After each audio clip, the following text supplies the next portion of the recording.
रहस्यमयी हवेली का पिशाच।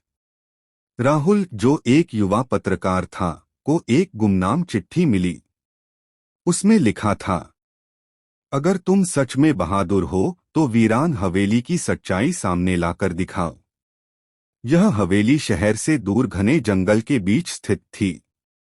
लोगों का कहना था कि वहां एक खूनी पिशाच रहता है जो रात होते ही अपनी शिकार की तलाश में निकलता है। राहुल ने इस रहस्य से पर्दा उठाने का फैसला किया। वह अपने कैमरा और टॉर्च लेकर रात में हवेली पहुंचा। हवेली की दीवारें टूटी फूटी थीं और अंदर अजीब सी ठंडी हवा बह रही थी। जैसे ही उसने दरवाजा खोला, एक झटके से दरवाजा बंद हो गया।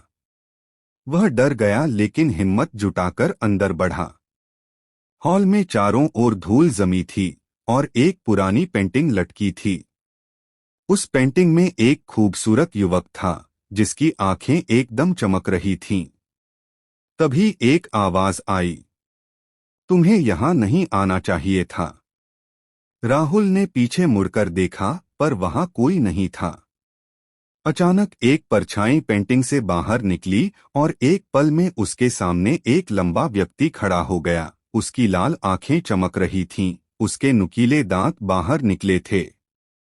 वह एक पिशाच था। राहुल के शरीर में डर की लहर दौड़ गई, लेकिन उसने हिम्मत नहीं हारी। वह जल्दी से जेब से चांदी की चेन निकालकर उसकी तरफ उछाल दी। पिशाच दर्द से चिल्लाया और हवा में गायब हो गया। तभी हवेली की दीवारें कांपने लगीं और वहां सब कुछ ढहने लगा। राहुल किसी तरह भागकर बाहर आया। जब उसने पीछे मुड़कर देखा तो हवेली गायब हो चुकी थी, जैसे वह कभी थी ही नहीं। लेकिन जब उसने अपनी हथेली देखी तो वहां एक कटा हुआ नाखून था, शायद उसी पिशाच का। क्या वह सच में खत्म हो गया या किसी नए शिकार की तलाश में छिपा बैठा था?